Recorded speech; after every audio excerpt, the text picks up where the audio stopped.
Good morning, Mattie. Good morning. Hey, that was really quick. Yeah, it was. I was like, oops, did I do it? And then, it was good. I think you popped in there in less than about 10 seconds. You were on that. You did really good on that. I should have gotten myself adjusted a little bit more here. So you grew up Amish, and I always start out by talking about which community you grew up in and how many was in your family. If you want to share that, please. I grew up in Middlefield, Geauga County, Ohio, and I had 7 sisters and 4 brothers, 11 siblings. So, yeah, all of which are married except the 3 youngest, which I have 2 sisters still at home. So, okay, yeah, pretty large then. Yes. As recently, I've gotten some ex-Amish that got a hold of me out of that Middlefield, Ohio area, and I thought, man, I'm from an old order community, but I'm hearing some craziness coming out of that Middlefield area up there. Yeah. I mean, my life at home was, I would say I didn't have a horrible childhood. I mean, there was things that do stick to me and stick out to me now. Like, as far as, like, my school years, I was, like, very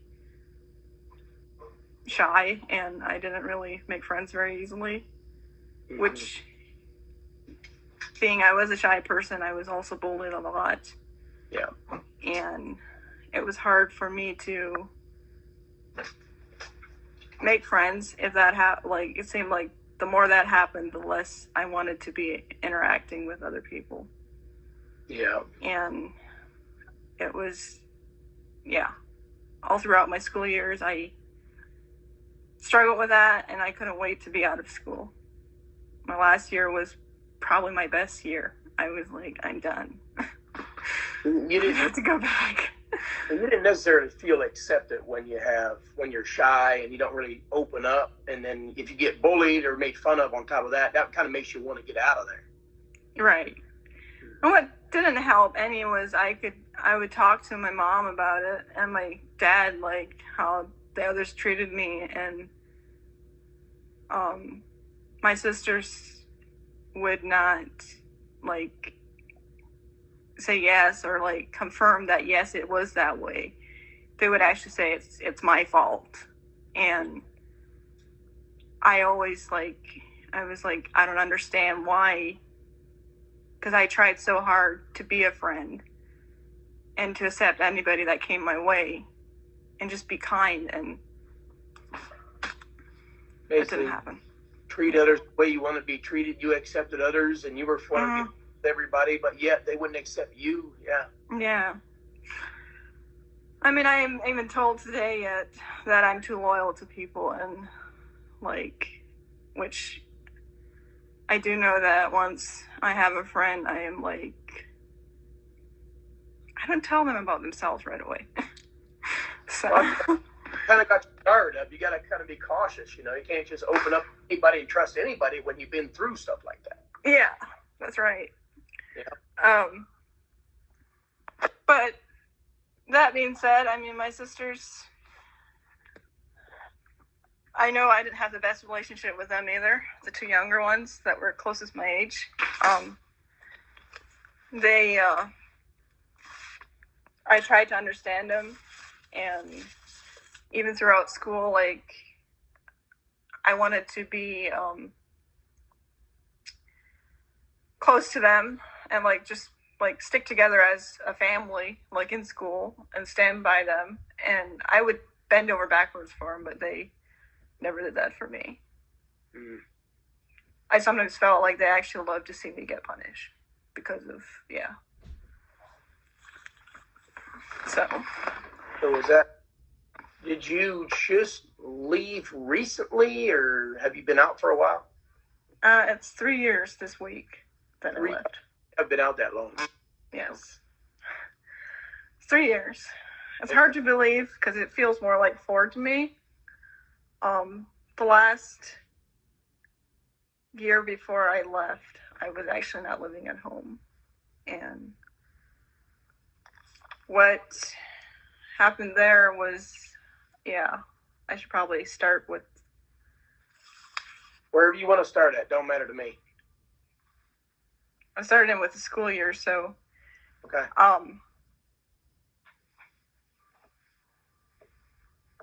I would say, like, my biggest thing going throughout my school was that kept me going over the time I started school until I got out of school. If I wouldn't have had my grandma and to talk to and, like, let out my feelings and my emotions, I probably would... I don't know what would have happened, because I was a sensitive child, and well, it ended up that she passed away then not long after I was out of school. And thought for a while there that... Was your grandma someone that you trusted and you could go to and talk to her about all of your issues and she was able to understand? Or Yes. According to my dad and mom, at that point they were still telling me I'm stubborn and I'm rebellious. And looking back now, I can see where they would have thought I was rebelling was because I would turn around and go to grandma after they, like, punished me or something, and I would talk to her. And if they found out, that only upset them more. And they found out a few times, and I finally told her, don't tell them that we talked about this, because I was scared that I would be punished again for the same thing. Just by talking to grandma? I'm just going to say that.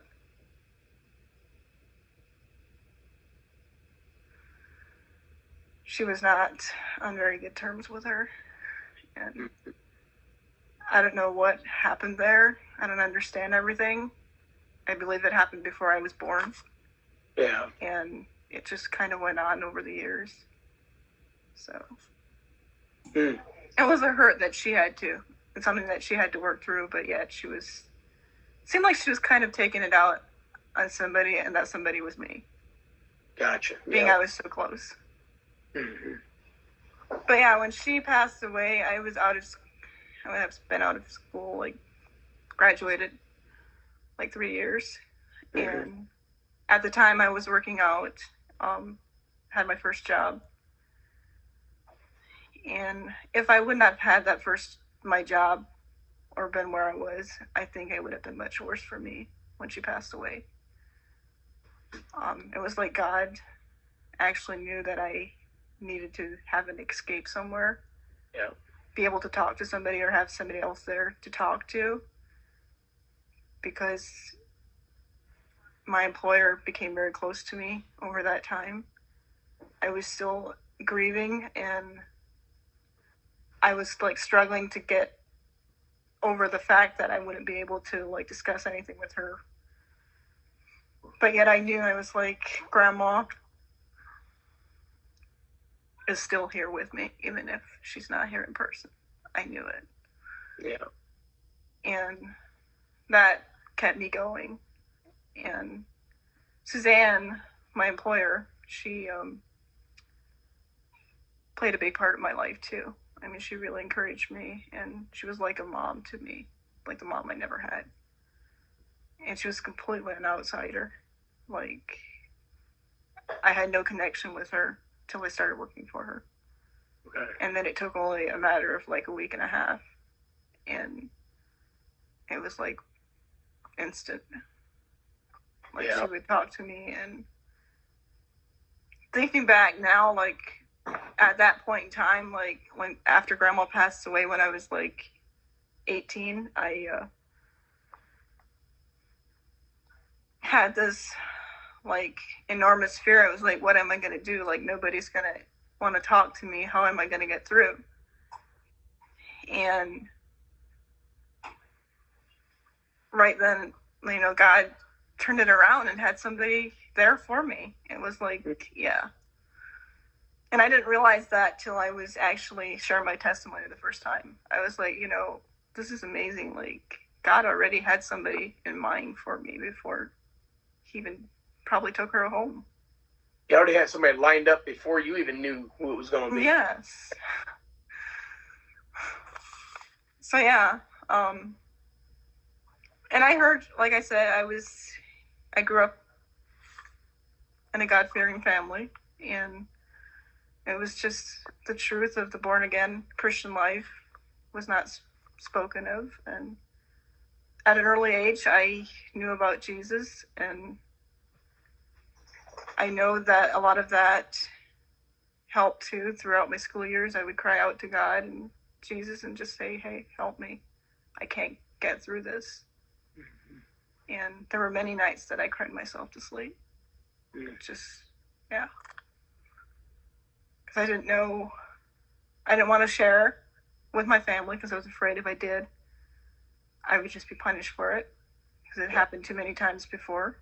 And so I would just bottle it all up and stuff it and then wait till I was alone to let it out. Yeah. Which was not a good habit because later on in life, even with my grandma's death, I thought I had let it out, all the emotions, and I had not. I bottled it all up, and the pain of that didn't come out till it's now just about a year ago. I finally let myself actually grieve through it. Yeah. I was still angry at God, and I was upset with everything, and it just... I was always the one that had to be strong. That's the way I felt. So you would I couldn't let my emotions out. Yeah. You were able to just be strong or act strong. I acted strong, but it wasn't. Yeah. But not as strong as what you thought. You had to let it out. Yeah. Right. I mean, I say it's not worth it to keep it in. It's absolutely not worth it. It damages you more than anything. Right. And it probably caused me some health problems that I didn't know. Yeah. Because of just stuffing everything. Stress is a very serious thing. Yeah. Anyways, to get on with that. In the meantime, it was right after Grandma's death that my mom approached me and told me that I should go on depression meds. And I didn't understand why. I wasn't sure why she felt that way. And I told her, I was like, I don't believe I need it. It's not, I didn't feel like I was depressed. I knew I had anxiety, but I didn't think I had depression. So finally, with her insisting, I finally gave in and went to a doctor. And I don't forget, the doctor that I saw was an older doctor there in Middlefield with Evans Medical. He's still there today. Okay. And I told him why I was there, and he asked me a few questions, and I told him basically, I was like, this is where I'm at, and I don't know. I was like, to me, I don't feel like I need it, but being my parents, my mom is telling me I need to get on depression meds, I decided to come in, give in, and just check things out. Mm-hmm. And he looked me straight in the eye, and he was like, you don't need the depression meds. He was like, if anybody needs it, your mom does. Wow. And that, I was like, so you're not going to give me anything? He was like, no, I'm not going to prescribe you with anything because I don't believe you need it. He said, I'm not a psychiatrist, but from what you told me, the only thing you need is an understanding ear, somebody to talk to. And so I left there that day and I went home. I didn't know what to say. I was like, okay, well, he's on my side, but how is this going to go when I get home? Because I knew my mom would not like what he would have said. I knew she was going to ask me. And I was like, oh, I don't know. How am I going to say this? Am I just going to lie about it? I'm like, no, I'm going to have to say the truth. And so I did, which did not go down well. She had me she was like, you have to go to somewhere else. Like, you can't go to him, go to a different doctor. So I went to somebody completely I didn't even know. And he gave me the medication, but he also was like very not sure that I needed it.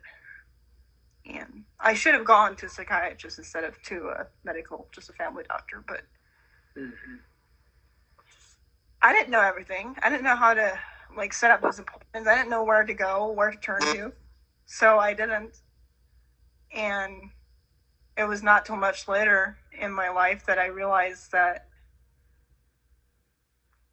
I should have not even gone with a medical doctor, because they don't know. They give it to you, but they really don't have a correct answer. Mm-hmm. Is it actually depression, or is it like what kind of depression do you have? Right. Because what he'd given me actually affected me more. It was so strong that I started getting sores in my mouth.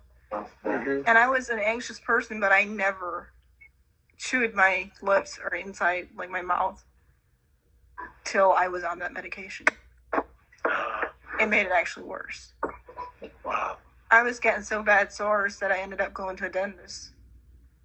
And they told me I have to quit that medication now. Because if not, it's just gonna keep getting worse. So I went back to him and told him. So he gave me something else that was less.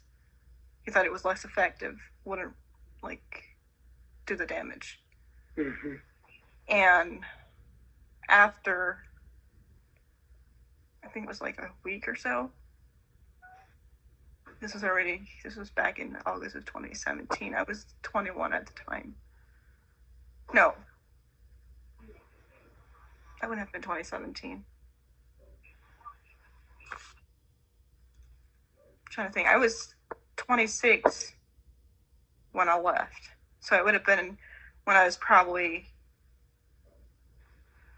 I had to be 21, but it was not in 2017. I lost my train of thought. I'm trying to think. It was at the time I actually went back to him, and then he told me that they can change it again, but I should try and keep it, like stick it out for a little bit longer, because I felt that was not even affecting me. And from what my family told me, they thought the other one was helping me more to cope, and I couldn't really tell a difference. I thought I was okay with what he'd given me the second time around, but they were like, your mood swings are different, and you're more upset, you get offended easily, and which I did. And thinking of that now, I think that what it could have been the medication that affected me, but it was also the fact that my body might not have needed what it was actually that extra. Right. It was what gave to me. It was actually overbalancing everything. Can you move just a little bit more over so you can be in the center? There you go. Okay. But anyways, to continue with that, at that point in time, I was just turned 21, and I was working at my first job, Harlow's Popcorn, which I shared earlier. Suzanne was like a big part of my life.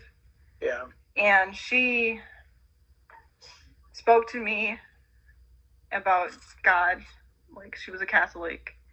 And of course I didn't believe like all what she told me, but I still knew that scripture, and she brought out a lot of it, and I had a lot of questions, and she was eager to let me in on it, share.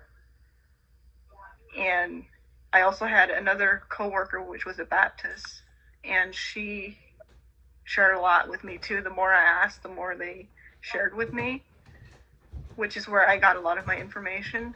And the more I found out, the more I questioned everything about the Amish. Before my grandma passed away, she had sat down and talked with me Mm-hmm. It's just like, are you gonna like join instruction classes this spring? And I was like, I'm not sure. I was like, I'm undecided. And she was like, well, that would mean a lot to me to see you join instruction classes and turn your life around. Well, I didn't ask like the question of what really is the meaning of being baptized. The only thing I knew and was told was what everybody I've heard so far is if you don't get baptized, you're going to go to hell. And I was scared if I didn't get baptized, that's what's going to happen to me. So at the time, I also had a major anger issue. And this was something that my mom, I approached her like not long after we had that conversation. It was like just before Grandma passed away in January 2010. And I told her my desire. I was like, I guess, you know, I'm at the age that it's time for me to decide, am I going to join church or not? And she told me if I do, she was like, you have to get rid of some of your anger. You can't go through life like this. Well, I knew I had a problem, and I knew that I needed help for that. So I started asking God to just help me get rid of that, my temper, and just, yeah. I really didn't know what was making me so angry, and I still to this day don't understand why I had those anger problems. I know a lot was frustration with my family, not understanding where I was coming from. And they didn't really want to, like, it seemed like they didn't want to understand me. The more I asked, the less it seemed that they were willing to, like, shed light on anything. What you said right there, that caused your anger. I got very angry for that reason. After leaving, I visited my mom, and she says, I never knew what was on your mind. Well, like you said earlier, I can relate to that because you didn't want to talk or open up for consequences. But if you can't do that, that caused you to be angry. Right. That, a lot of your anger problems where you got angry because you had nobody to talk to. Yeah. And, when I did decide, like, Grandma passed away in January 2010. Mm-hmm. And I was, it was very unexpected. It was like overnight. She passed away during the night. She was completely fine the day before. So it was a shock to everybody. She was like 95 years old. Wow. So it was, her age. I mean, shouldn't have been a surprise, but it still, it was. And did it get worse after that? After she passed away, do you think it got worse for you? I would, because I couldn't really, like, there was nobody really that I could share with at home. I did have one brother, which was my youngest. I spent a lot of time with him.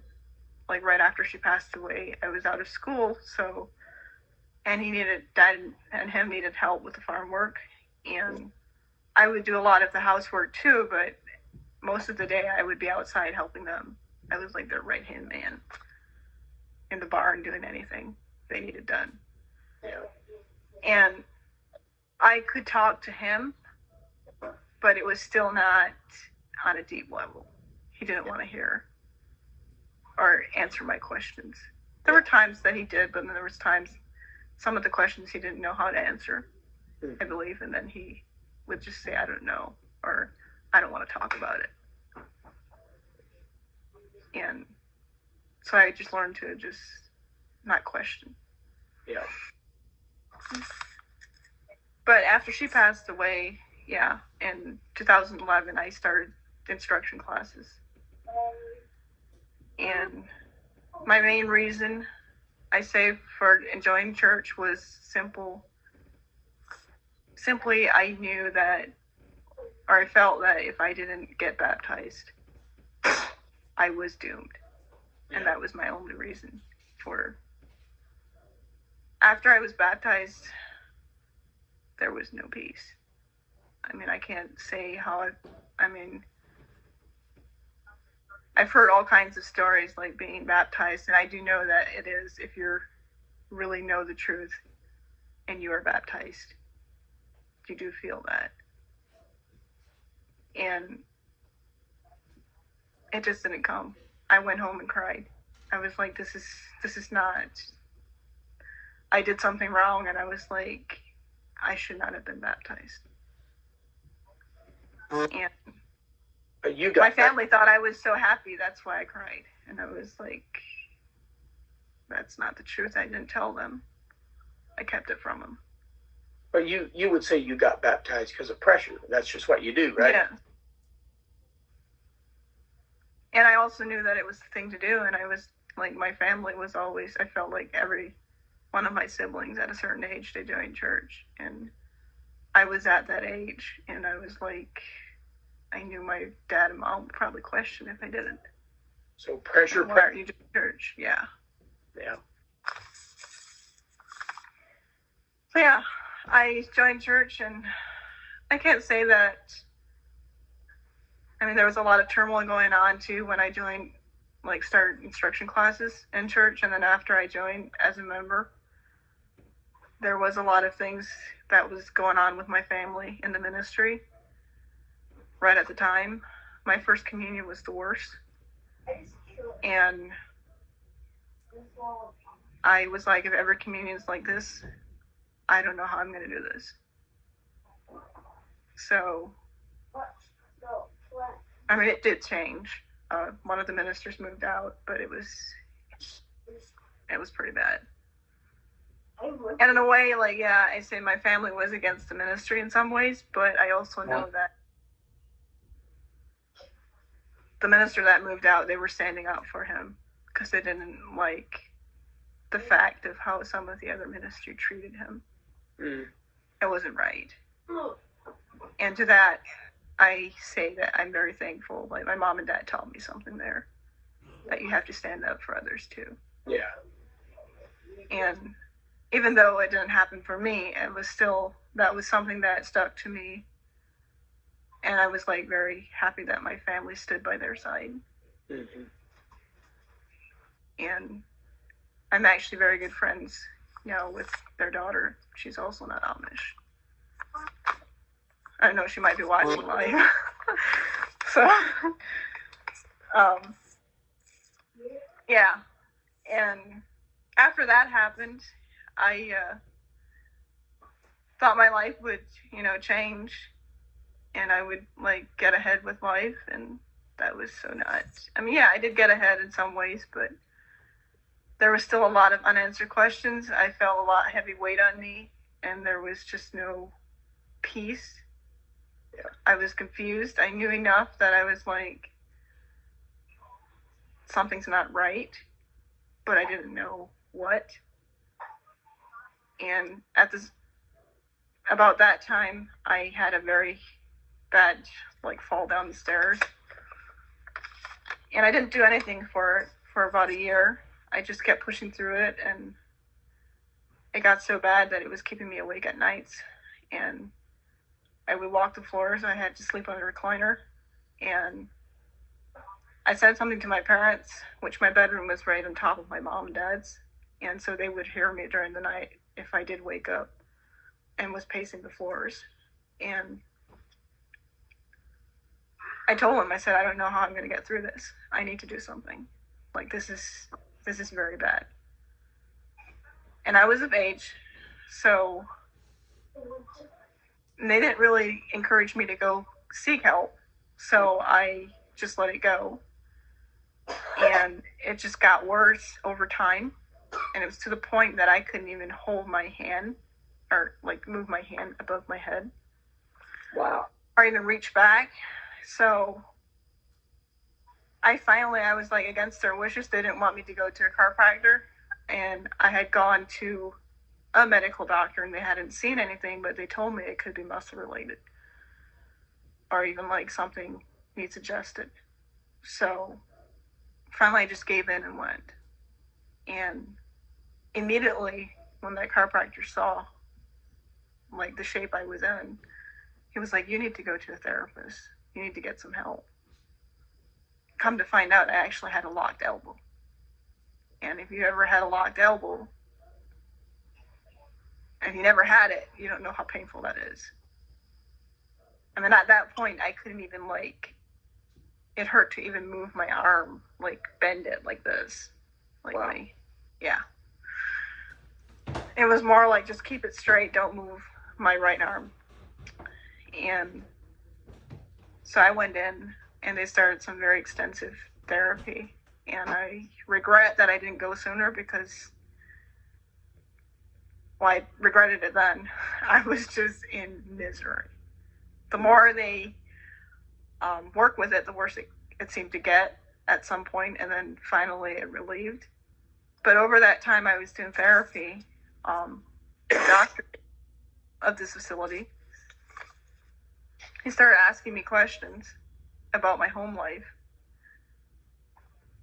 And I would say at that time I was not as shy as I was before, and I opened up and told him some things that were going on in my life.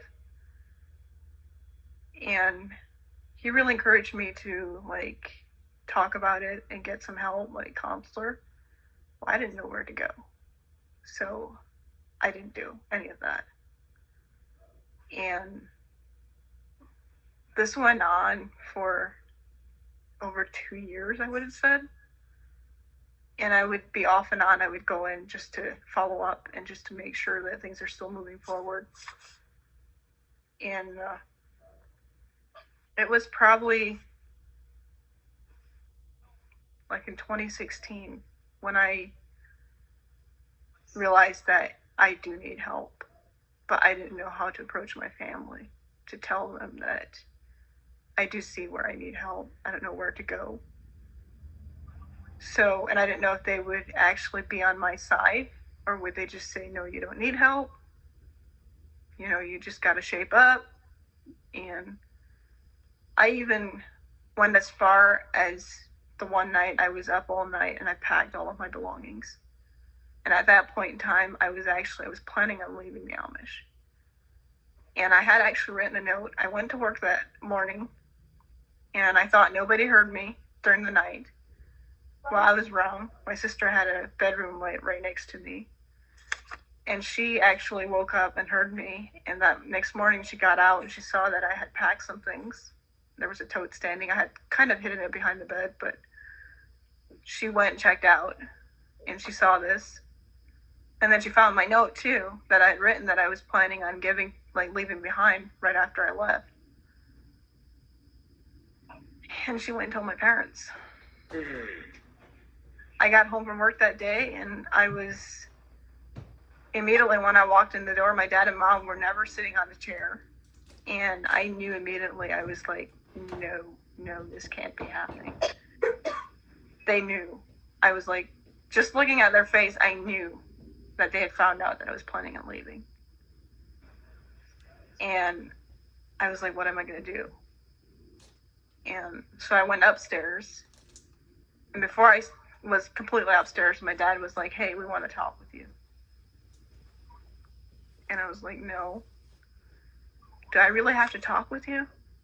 Because at that point I was like, I didn't know what to say. I was mad that they caught me. And I was like, what am I going to do? Like, what is he actually going to say? And it's like, well, there's no point in arguing. I can go up and lock myself in my room. But there's still going to be a time where they're going to want to sit down and talk. So it's like, I might as well do it now. So I went down and, well, we started talking and he asked me why my reason is that I wanted to leave. And I just told him, I said, I just want to leave. It was like, I really don't have any, except I don't feel like I'm a part of this family. And I said, you don't understand like, when I talk to you, and it's just a lot of, like, turmoil going on. And I said, I feel like I'm part of that in the family. And I guess if I would leave, then maybe things would get better. And he told me that I should go and talk with the ministry, which I told him no. It's like, I'm not going to go talk to them. And he asked me why, and I said, well, I'm just not going to go talk to them. And I said, I will stay. I won't leave. I said, if you, like, don't make me go and talk to them, I said, I will stay at home. I won't leave the Amish. And I told him I'm sorry, and I wouldn't try to do it again. And I was serious when I told him I'm sorry. I was like, I had no plans and no intentions. But it was like a half a year later, I lost the job at Harlow's. And again, I didn't know what I was going to do. I didn't have Suzanne to talk to. And she was like the mom to me, and she answered a lot of questions and gave me a lot of information, like what the Amish believe and what, her side of scripture. And it made all the more sense to me. But she never came across the born-again Christian, like what that actually is. And I don't really understand why they didn't explain that to me. Do they know that if I knew that something might change? I never really asked her that question. I would like to know. But it was like in 2017, not long after I quit that job, I started a babysitting job, which my mom and my dad they did not like it or appreciate it, that I left the popcorn shop and went to a babysitting job. The reason I did was they were financially hit and they were filing bankruptcy, and I was like over $1,500 behind in pay. And I was worried that if I didn't leave, they would actually I would lose that money. And I was like, I'd rather quit now before it gets even worse. So I jumped to this other job that came up, and I didn't take any second thought with it. I was like, yes, this is an answer. I'm just going to take it. Oops. My hand is going numb. And I went to this job, and I started working for him, and I really I always like working with children. And I guess people told me since that that's one of my gifts. So I started with that, and of course, I told my parents that they wouldn't be coming out to our house, like I would bring them out, because that was a concern. They were afraid that if they would come out, what if something happened, and the parents, like an accident, they would hurt themselves. I was like, well, that's not going to happen. Not even like 4 weeks into the job. The mother of the boys that I was babysitting, her stepfather passed away, and he lived in New York. And they called me up and asked me if I would take care of the youngest one, which he was like 6-7 months at that time. And I told her basically where I was at, and I said I had told my mom and dad that I wouldn't, but I said I can go in and ask. So I asked mom, and I was like, do you want me to go there and spend time? I told her honestly, if I'm there, I don't have a phone to contact anybody, like even my parents. I couldn't even call them. It's like if I am there and I don't have a phone to even call, if something were to happen to this little boy, or even to me, I was like, I would feel much worse than if I was here and something happened. Mm-hmm. And I discussed it with them, and they were like, they are more than willing to bring him out to my place. I could have him there overnight. So they brought him out, and it actually ended up, my mom ended up, like, she was, any chance she had, she would take him from me. And I was like, it upset me, because I was like, this is my job. Why are you taking him away from me? Like, I'm the one being paid, so let me have this little boy to myself. But I let her have, like, I was like, well, it made me feel better. to know that she actually enjoyed having him there. And after that, it kind of broke the ice. She did want me to, like, when I had the chance, I did bring him, like, to my place. His older brothers as well. It wasn't that often, but it happened a few times. And they were always excited to be there and, like, the farm. And but anyways, with that going on, and I had a lot of friends. I mean, I went to the youth group, like, singings once in a while, but I wasn't really the person to be around crowds, so I would just stay at home. I was probably 18, 19, before I first went to my first youth group. And I just really didn't enjoy it. My sister that was older than me didn't really enjoy going, so when she was wanted to stay at home, so I did the same thing. Mm-hmm. And like I said earlier, I was not one to make friends very easily, and I always had a lot of mistrust after school, like going through what I did. And I always felt like, well, maybe I don't belong, so I just stayed at home. And at that point in time, I had actually met and made a few friends, and it was outside of they were from the youth group, but we started getting together like alone, and the one actually got married, and we were planning on having Ladies' Day, which was in August of 2017. And I went there. I took the boys that I was babysitting at the time, I took them with me because I couldn't take my day off. And I really didn't want to take my day off work. I was like, if they're okay with it, I'll just take them with me. Mm-hmm. And the girls that I was with, they were actually excited. They wanted to meet him, and they were like happy that I had found a job, and because they knew how it was going for me with the popcorn shop. So we got together at my very friend's place, and that morning I was very discouraged. I had something happen. I don't recall exactly what it was, but it was between me and my parents, and I was really upset about it, and I didn't really talk to them about it, my friends even. They thought I was really happy, like, with the job I had, and later on they told me that they didn't expect or even think that something would happen, or for the fact that I ended up in the hospital that very day yet. And all the while in my mind, I was thinking of what I could do to end my misery. And that entire day.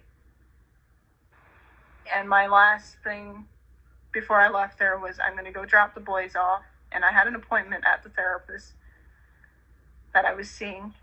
And had I not had that appointment with that therapist, I would not be here today. He started asking, did his routine, what he normally did, and he started asking me questions about how everything's going. And he got the questions that he asked me, I was like, why are you asking me this? I was like, why? And the more he asked, the more I was like, why? It was like exactly what I was thinking, I was planning on hurting myself and doing suicide. And I was like, why are you asking me this? I was like, I don't understand. Can you read my thoughts?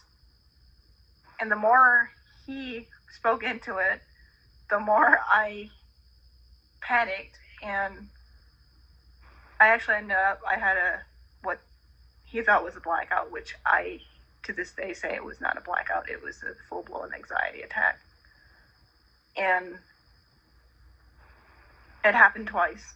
And the second time he was on top of me when I actually became aware of my surroundings. And he told me, no circumstances, I'm not going home. You're going to the hospital. And I had told him enough about my life that he knew that going home was not an option. Yep. I believe. He knew I needed help, and I needed it then, not later. Yes. And even though I begged him, I mean, I was like strapped down on the stretcher and ready to leave. He called the ambulance, and I told the EMT, I was like, please, I said, I need to talk with him one more time before they leave. I said, I can't go. I said, you don't understand. I am going to be in so much trouble. I was like, I can't go.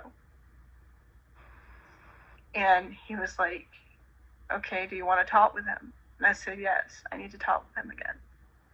So he got him out, and he told me, he said, you just go up there and you talk to the ER, just get it clear on what's going on. He said, I feel you had a seizure, or there's more to it, a blackout. What just happened? And I tried to tell him, I said, no. I said, you made me panic from what, like, the questions you asked me. And he wasn't taking it from me. He was like, you have to go to the hospital. Just go check yourself out. You might not have to stay. You can leave again. So I finally gave in and went. Like, okay, I'll go do it. I'll get myself out of there. I'm not going to stay. Well, by the time I got to the hospital, the EMTs talked to me and asked me why I'm so fearful about going in and why I'm scared. I was like, well, this is my first time. I'm alone. And I'm like, you don't understand my situation. I'm like, my family is not going to be happy about this. And I'm like, I don't have the money to pay a hospital bill. I was like, that's just that. I don't have it. That was my biggest fear. And I get in there. Unknown to me at that point, I didn't know, but this doctor therapist actually had pink slip me. And I didn't know it till I got there. And they told me that I needed to talk to a psychiatrist before I could leave. They checked everything else. And I was like, why? And they were like, well, we have information from your doctor, and like, you have to tell them the truth. Tell the doctor exactly what you're feeling and what's going on. Because they said, if not, we can't help you. And at that point, this was probably 11 or 10 o'clock at night. And this happened like around 5 or 6 in the evening. And I was getting anxious. I was like, I need to do a phone call. And they were like, well, you can't have a phone call until after you call, like, talk with the psychiatrist, because I think they kind of saw into it that if I would talk to my parents, I would probably not end up sharing. Yeah. Which is probably the best thing, because when I actually could make the call, my parents didn't answer. And this was after, like, close to midnight by that time. And I was like, I'm surprised that, I wonder what my parents are thinking right now. Like, they're probably thinking, where is she? Because they know, and I had gone to Ladies' Day, but I never came back home. And I was like, they have to be anxious. And I tried calling them a few more times and nothing. So finally I gave in. I tried calling the neighbors. I tried calling my brother. He was living on the home farm. Nobody answered, and I couldn't think or understand why they wouldn't answer, because I had let it ring like I don't know how many times. And finally, my last option, I called the bishop. And it just so happened that he answered. They had gotten home late and had just unhitched his horse. And I told him what's going on and why I'm calling. And he was like, I'm just going to hitch up again, and I'm going to go over and talk to your parents. Let them know where you're at. And so he did. And he told me then, I told him, like, I didn't really want this to happen. And I was like, I know that I'm not, like, where I was at earlier today. I was like, I was not in a good spot. And I said, this doctor must have seen it or sent something, and he sent me in. And I told him I believe this whatever it was, anxiety or blackout. They couldn't even really tell what actually happened. Yeah. And I was like, this happened. I believe it was because God did not want me to do what I intended to. Yeah. So he went over and told my parents what's going on. And of course they couldn't call, like they didn't call me. I didn't see them. I actually didn't even talk with them till the next day. They actually came to visit me. I was still in the emergency room because they didn't have a room available. And at that point, they knew that I had to stay. They were like, we need to get you on medication. And then I was like, I need medication. And I believe the one that I'm on is not working. Mm-hmm. And they also, like, the psychiatrist went through it, and she was like, yeah, it probably is not helping you. It's a low dose. And I was losing sleep from the pain and stuff I had from my shoulder. So that didn't help anything either. And I just didn't know what to do. I asked my mom and dad when they came in, and I was like, there's really nothing I can do to change this situation. Like, I was pink slipped, and at that point I was still kind of upset, and I didn't know how they would react. But Dad started, at one point he was a little upset with me, and I was like, well, you better go talk with the doctor. I said, I can't tell you, I'm not going to tell you more. But I was like, I know hearing it from me, it's not going to help you anything. I was like, go talk to the doctor that's actually the one that I'm like, that's taking care of me. So they did. And it was actually a lady, and I don't remember her name, but she answered the questions. I had warned her beforehand. I was like, there might be some things that I won't be able to talk about, or my mom and dad won't believe me when I'm talking to them unless it comes directly from a doctor. So I was like, I think the best thing is that answer their questions the best you can, and if you don't have to, then don't share any medical information. So that's what happened. And she told them, she was like, your daughter needs help, and we can't let her go. And my dad, to this day, I don't think he believed me. He still doesn't believe me that I was suicidal. My brother, which the one that I told you that I talked to more and I was working with at home, he was going through a lot too, and he actually has been on medication now for quite a few years too. But at that time, he was like, we're just happy that you actually admitted it. Like, all my brothers, like, their reaction completely took me off guard. I did not know that they wanted me to get help. My brother stood by my side to seek help, and that was just unbelievable. It was overwhelming. I felt torn. I was like, why did I not talk to my brothers before? I even asked them. I was like, why didn't you come and talk to me? Like, it would have saved me so much. Yeah. I was like, I didn't understand. And it hurt them to know that I was fighting to stay on top. And I was scared to let it out. My one brother, he told me, he said, I went to talk to your dad. I'm sorry.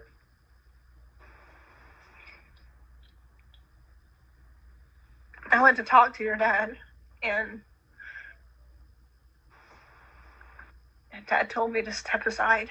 He said, you don't dare even approach her or think of taking her somewhere.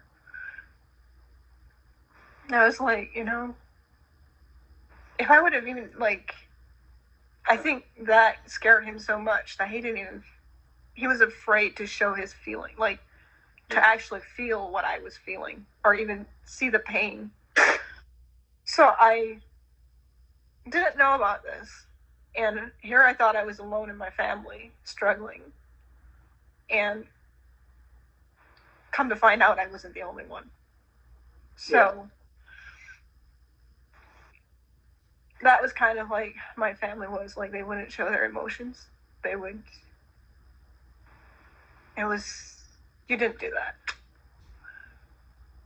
Not to your siblings. I mean, it was hardly anything. The only time I seen it was at a funeral, or if somebody passed away or something like really bad happened. And yeah, they told me whatever it takes, they want to be there to help me and to get me the help I needed. So I was in the hospital for over a week, and at the time I had just had a nephew, which was my brother, younger brother. I don't want to mention the name, but some of who are watching might know them anyways. They had a little boy just like weeks before, it was like a month before I went in, like was admitted to the hospital. And we didn't know there was anything wrong with him. I mean, we thought he was healthy. He had his 4-week appointment, and the Friday night that they were planning on getting together to talk, like my brothers and my sister that are living in Ohio, still there in Middlefield area, and to decide where I would be going, which brother was going to have me, like, because they, at that point at the hospital, they had said that I should probably not go home to my parents. I should probably be with a sibling, because I was getting more support from my brothers than I was from my parents. Mm-hmm. And so, yeah, I was told about it, and I knew about it because the little boy's mom, Martha, my nephew, she called me just that afternoon, and we were talking on the phone, and she asked me questions. She said, I'm going to write it down, because your dad still doesn't believe you of how close you were to, like, ending your life. And she said, we are trying to tell him that, and he doesn't want to believe it. And she's like, I'm going to ask you again. And she was like, you said, you answer me exactly. And I said, well, I don't know how more honest I can be. I mean, this is where I was at. I said, I was planning on disappearing, and nobody knew where I was going. And as I had it not been for this doctor, I would not be here today talking to you. And she was on the phone, and her sister was there helping her, and the baby was obviously started crying, so she brought him out to the phone. And I asked her a little bit how he's doing, and she said, oh, he's pretty fussy right now, but he's probably just going through it, like, with age, like, getting older, and probably just something like a tummy ache or something going on. And she was like, it happens every day. And we talked a little bit more, and then she had to leave, like, hang up. She was like, I need to go take care of my children. I was like, okay. I said, whenever I get a call from you, like tomorrow, I guess I'll know where I'm going, like, from being discharged from the hospital. And little did I know that very night, my nephew passed away. I didn't expect it. I mean, things that happened before. I know that night I shared at the hospital, we had a group in the evening, and I went and I shared, like, there were some feelings that stuck out to me with group. As a person that did group, they had these little inspirational cards, and they had us choose and then read it off. And I don't recall the verse, but I know when I read that verse off, because I'd shared a little bit, like, where I was struggling with the group and, like, trying to focus on the good. And then this verse came up, and I was like, they were all just like, well, that was meant for you. Yeah. And later on, I actually even thought about it the next day, and I was like, God was also trying to tell me something to prepare myself.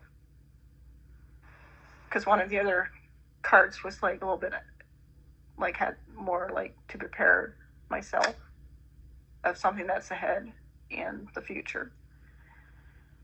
So, yeah, I went to bed early that night, and I was not in bed not long. I heard Blue Code being called. Sorry, if I had known it was my nephew, I probably would have been.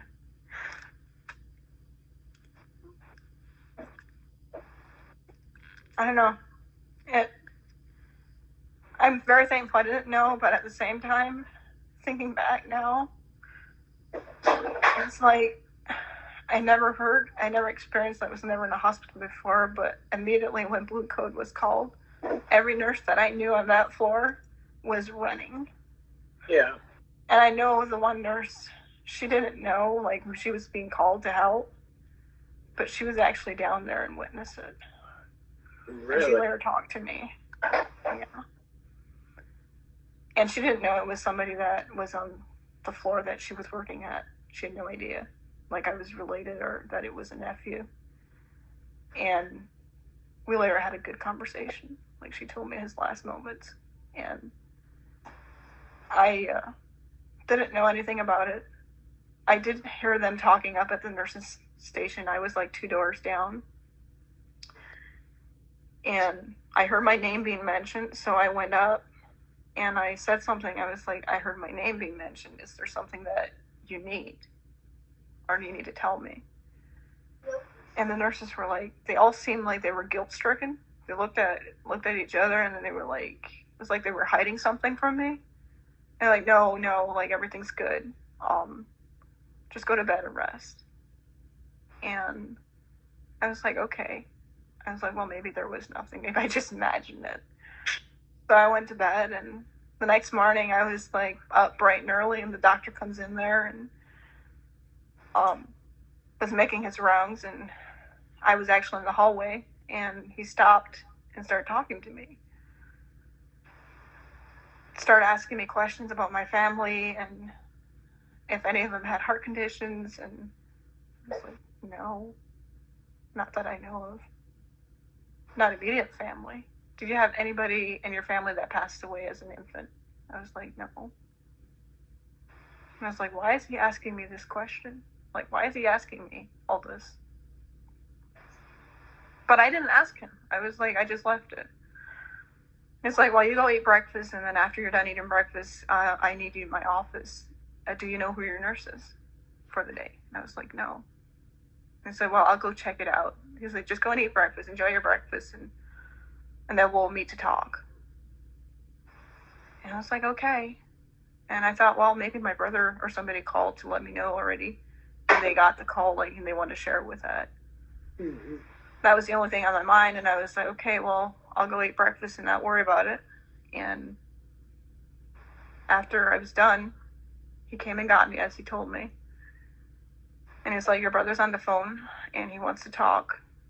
I asked him which brother, and he said Danny. So I went back there, and he got the nurse, had her come back.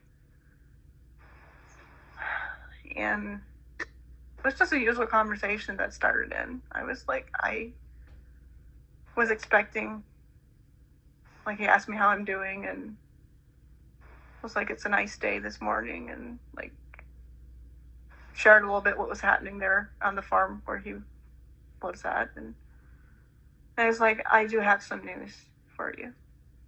And I was like, yes. I knew it was coming. And I was like, I'm ready.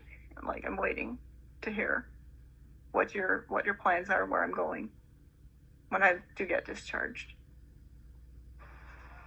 And up to that point, like, I didn't know anything. And he was like, well, that's not the news I have. There's other news. And I was like, what? And he said, I don't know of any other way to tell you. But Matthew passed away last night. And I was like, what? Had I not had a chair behind me, I was standing when I took the call. It was the worst. I mean, it's the worst when you're alone to have somebody break the news. Yeah. But I'm still thankful for the nurse that was there with me that day, because she grabbed me. And had she not, I would have fallen and probably hurt myself. But she got the chair underneath me so that I didn't. And I was just sitting there, and he was talking. He told me what happened. And he said, actually, he was in the hospital, the same hospital you're at, in the emergency room. And he said, your Marvin, which was the little boy's dad, came up to tell you, and they didn't let him in. He wanted to tell me in person. And that's what I had heard when they had mentioned my name up front. Gotcha. And they wouldn't let him in, and they were also afraid that if I knew, I would not get any sleep that night, which was probably for the best. Yep. And they spared me. I actually got like at least one good night's rest, because after hearing that news, all I wanted to do was just be at home with my family. But I also knew that I wasn't at a very good place to go home. I was like, hearing the news from my brother, I just told him, I said, I don't know what to say, but I said, I guess God does have a reason for this. I mean, we don't want to question, but hard as it was. And being I was also more close to Marvin, like we had shared, like throughout our struggles, like he would share a little bit of his what he was going through, his struggles. And so I kind of had a connection more so, like, because I knew that he was also struggling with depression and anxiety. And there's one of my other brothers that had the same, like, had also struggles with it, but he didn't share as freely as Marvin, like, after I was in the hospital. And I actually was hoping that I could go to live with Marvin and Martha, like, at the time, like, being discharged. And I knew right away that that was out of question. And I knew that if I would have gone to their place, I would have had my, like, little apartment alone, because they had, like, a kitchen upstairs. And I was like, well, this is going to change. They're probably not going to let me go there if this happened. And I was right. I went to live with my brother Dan instead for the next 4 weeks. Coming home from the hospital and walking into a room full of family for a viewing, and being a family member. I mean, if the other brother that I said that went through struggles, if he would not have been there, and my one sister to meet me right when I got off the vehicle and got there, I would probably have run off. I mean, I did not want to go in and face reality. I knew that I had to, but at the same time, I was like fighting it, because I knew that everything would go when I walked in those doors. And I was like, no, you have to be strong. You have to be strong for their sake. Like, you can't let it down. You have to be strong for your family. And that was so not true. I mean, I should have let it out more than I did. But even though, I mean, I let the emotions come out like a few times, but I know there were a few times that one of my sisters, I'm not going to mention her name, actually took me away from the family, because she felt that I was, like, crying too much. She was like, it's affecting the parents. And she was like, you need to step out of the way. Which I don't think they realized that they had a few extra days to actually come to the reality. I had actually just walked into it. And that very next day, like, I was half believing it that it happened. I was like, I'm just going to wake up from a dream. This is not true. Like, yes, I'm being discharged tomorrow. I stayed another day at the hospital before they let me go, which was, I didn't go to my brother's or leave the hospital till Sundays. And this was Friday nights, Saturdays when I was told. And I was like, you know, you don't understand. Like, you had the time to prepare yourself, like, already ahead. I have not. Like, I just walked into this. Yeah. But I didn't go to that detail to explain it to them. I was like, just get a grip. Like, just be strong. Don't let it out. And I was like, you know, you can wait. Like, you can make this. And again, I couldn't understand why God took him. I was like, why did you take me? And I'm still alive. Why can't I just go? Like, get out of this pain. Mm-hmm. He was so young and so innocent. I was like, why? Like, I was upset. I was angry. I was like, I don't understand. And why not me? So, yeah. I mean, the funeral, it's like a blur to me. I mean, there was so much going on. And again, I'm very thankful I had the church. And I'm very thankful for the one friend that I had to lean on throughout the entire, like, time over the funeral and everything. Even after. She was there at my side. I mean, if I had needed to talk to somebody, a phone call, she was there.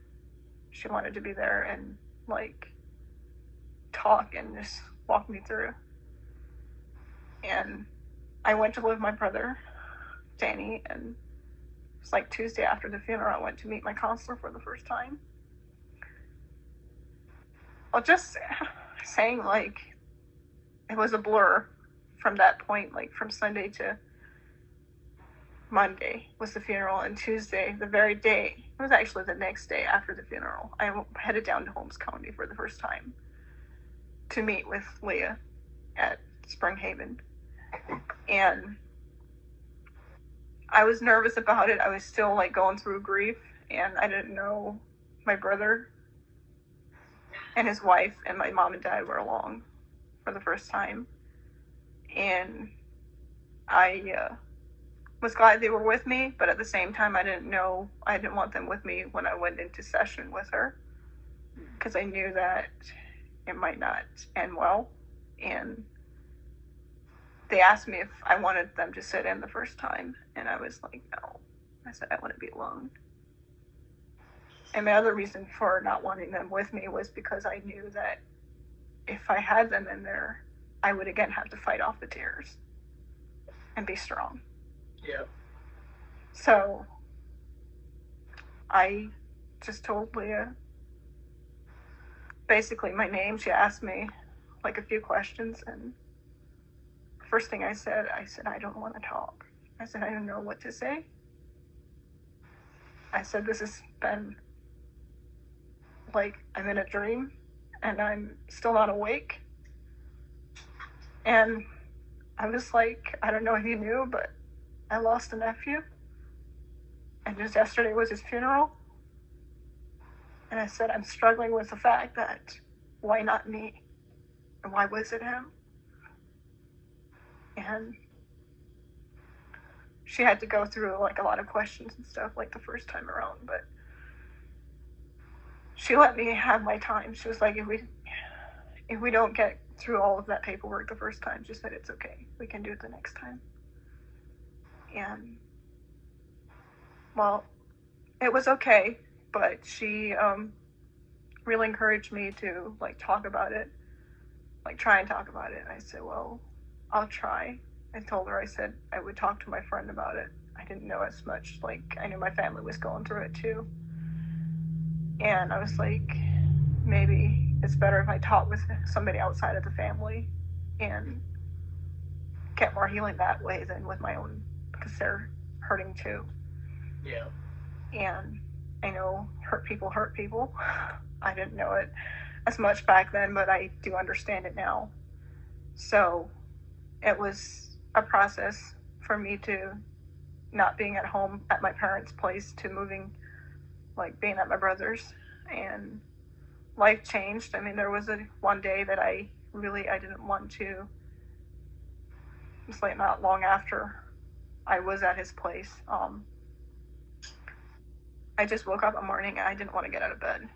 I mean, it was just, I didn't want to get on with life. And he got very upset with me, which didn't help anything. I just told him, I said, I just need to be alone. I said, just give me some time. And he was like, no, the more time you have alone, the more those thoughts that are like not good for you are just going to be there. It's just going to make it worse. So you're imagining things, and if you were to talk about it, it would probably help. And I said, well, I tried talking to you, but I said, it seems like you just don't understand where I'm coming from. And even now, looking back, I do know that I was like going through with the loss of my nephew. But at the same time, I was like also wondering why the promises that God made, why did he do this? Like, it was somewhat spiritual too. Yeah.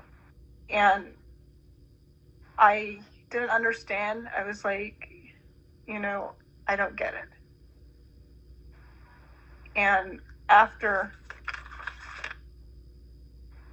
I think it was like, I was at Woodside Rest,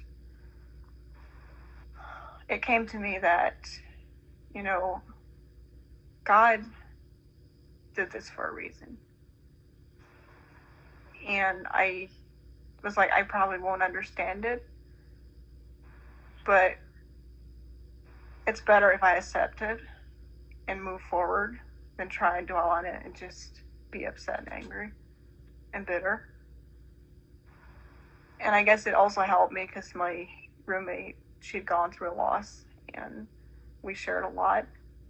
And I told her basically what had happened prior to me coming to Woodside Rest, shared my life with her. And we had like very good conversations. I still talk with her daily to this day. And she was probably the best support I had over the 5 weeks I was like there. I had phone calls after 2 weeks at Woodside Rest, but my family, which I said yes, my brothers were on my side when I went for counseling, but after I was there and my counselor realized that what they told her prior to me coming to see her the first time, she realized that something's not right. They were not telling her the truth. She didn't believe a word that came out of their mouth. And being she didn't believe what my parents were telling her, and they were asking, like, I just read the command on there, sorry. I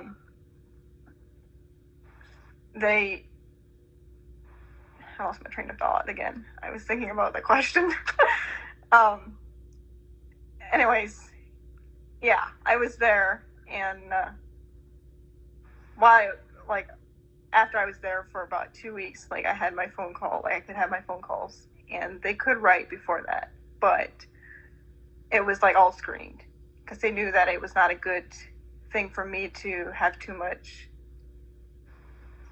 Some of the things that came out, they knew that it wouldn't help me, it would affect me more.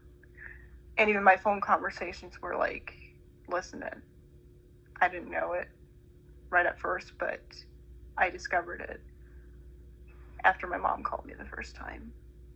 No, actually it was not my mom. My dad called me first. And I was on the phone, and I didn't realize I was sitting where the receptionist, I knew that they did listen in, but I didn't know that she was listening in at that time because I didn't see her. She had the phone down on the table in front of her. She wasn't holding it to her ear. And I actually motioned her. It was like, can you pick up the phone? Like, I kind of like mouthed it while he was talking and didn't want my dad to know. And she got it across that I'm listening in, and which I'm thankful that she did, because then they knew even more.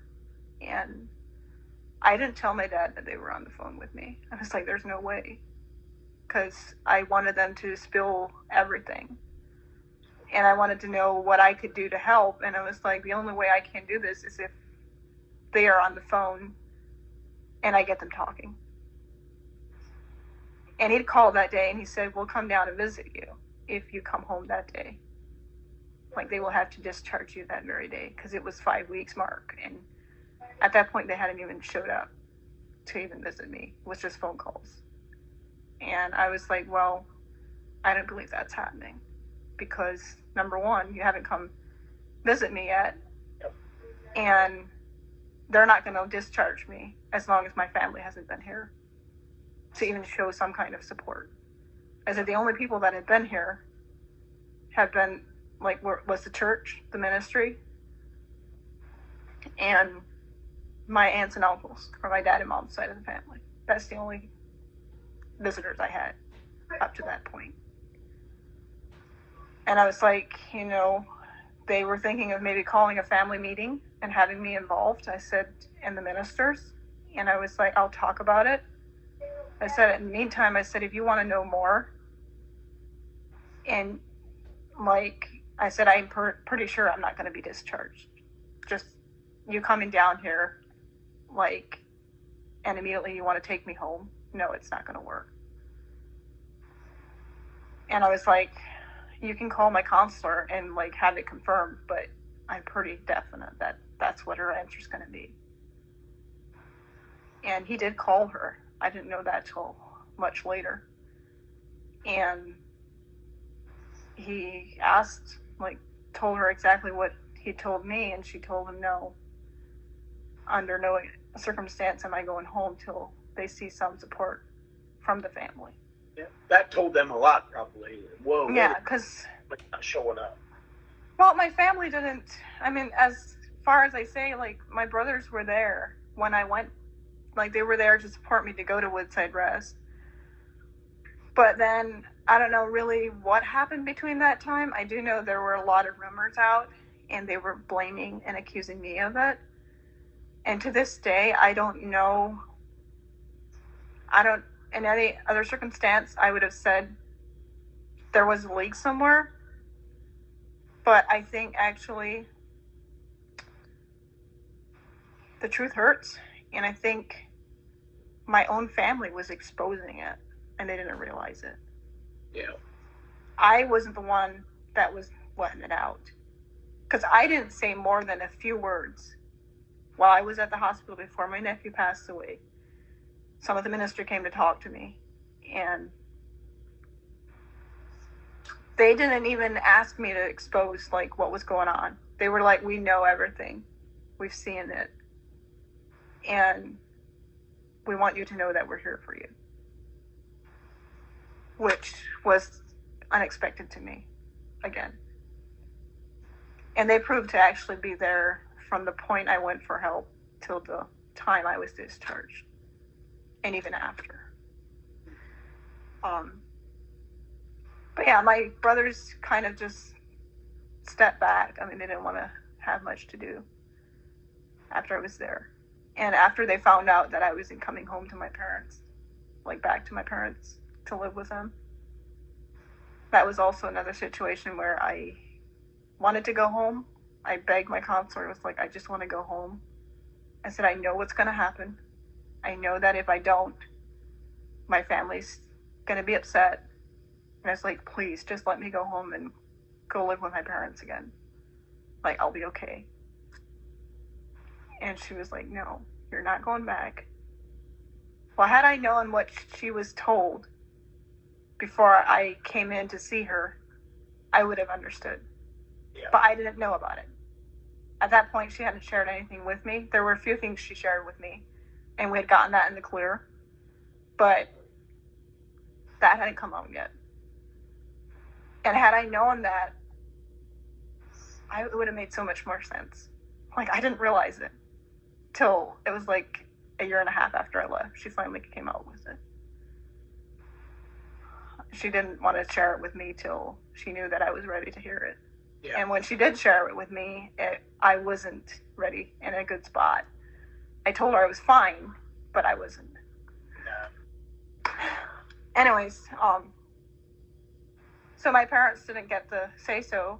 Like, after that, the ministry actually stepped in because they were the ones that were supporting me the most, and Leah leaned towards them to get me a place to stay and to live at, because she was like, that would probably be the best option, being they were there for me. They took me on visits, on pasts, and I even had an uncle in Carrollton that actually showed up, and that was through the administrator of Woodside Rest.